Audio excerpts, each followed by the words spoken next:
Assalamualaikum warahmatullahi wabarakatuh. Di sini saya ingin menjelaskan tentang JavaScript function. Nah, di sini saya membuat sebuah kalkulator sederhana yang dimana ada tambah, kurang, kali, dan bagi.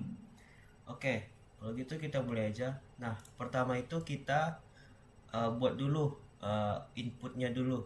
Inputnya dengan tipe number, yaitu angka 1 dan angka 2 dengan ID angka 1 dan angka 2. Lalu di sini kita ada sebuah button on click yang dimana button untuk melakukan operator nantinya, yaitu ada operator tambah, operator kurang, operator kali, dan operator bagi.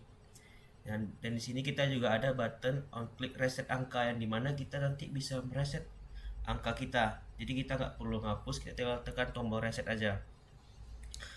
Di sini tombol reset atau seperti mungkin tombol C atau AC pada sebuah kalkulator.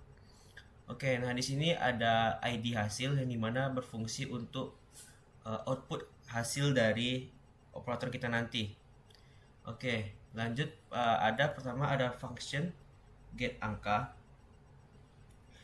yang dimana tugasnya ini nanti untuk mengambil nilai dari inputan kita, yang dimana itu ada di bagian value, dan kita ada membuat var A dan var B atau variabel A dan variabel B. Nah, di sini kita menggunakan number. Kenapa? Karena kan di sini di akhir ada value nih.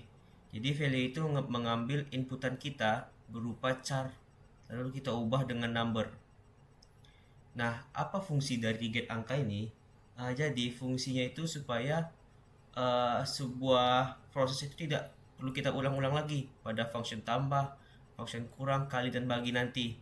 Jadi kita cukup bikinnya di function get angka.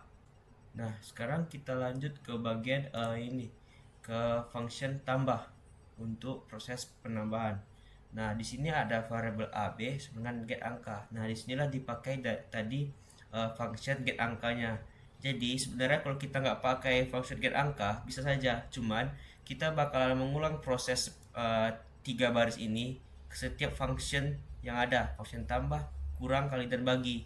Jadi untuk menghemat halaman atau mempersingkat dari kode program kita memakai function get angka. Nah, di sini kita ada dokumen get element by hasil inner text yang dimana berfungsi untuk menampilkan hasil nanti, untuk menampilkan output dari yang kita input tadi, yang dimana di sini kita memakai operator atau proses penambahan A ditambah B. Nah, lanjut kita ke function kurang yang dimana punya konsep yang sama.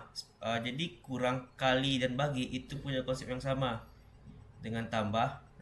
Mereka berempat ini punya konsep yang sama, tapi hanya berbeda pada prosesnya saja, yang dimana kurang dengan pengurangan, kali dengan perkalian, dan bagi dengan pembagian. Tetapi pembagian ini ada sedikit berbeda. Di sini jika if B sama dengan 0, maka akan ada keluar output tidak bisa dibagi 0. Kenapa?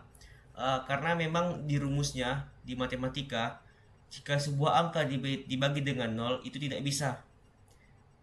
Itu ada pada rumus matematika. Jadi mungkin teman-teman bisa cari sendiri mengapa hal tersebut bisa terjadi. Tapi kalau kita sebuah 0 dibagi dengan angka itu bisa. Tetapi jika angka dibagi dengan 0 itu tidak bisa. Karena memang sudah rumusnya seperti itu. Nah, kalau else yang dimana jika keduanya itu tidak 0 atau B tidak 0, maka dia akan menghasilkan outputnya. Lalu kita lanjut dengan function dari reset angka, yang dimana ini berfungsi untuk mereset angka tadi. Jadi di sini dia akan mereset angka 1, angka 2, dan hasilnya tadi. Nah, mungkin seperti itu saja dari JavaScript-nya. Dan di sini saya ada sedikit menggunakan style CSS untuk menghias kalkulator tadi dengan bodinya, A1-nya, input dengan tag number-nya itu. Lalu ada button hover yang dimana berfungsi saat kursor kita menyentuh button, dia akan ada sebuah animasinya. Lalu ada hasil.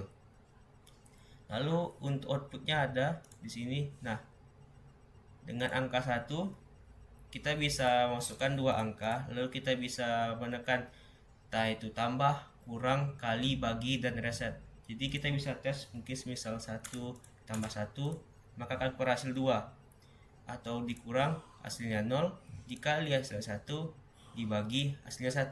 Nah, tadi kan ada bagian else, itu ada if b sama dengan 0 maka tidak bisa dibagi. Nah, kita bisa tes jika 1 dibagi sama dengan 0 maka akan keluar output tidak bisa dibagi 0. Tetapi karena tidak ada if lagi tentang a sama dengan 0, maka kita bisa angka 1 itu 0, angka 2 1. Nah, hasilnya 0. Lalu kita bisa reset untuk menghilangkan semua inputan dan output kita tadi.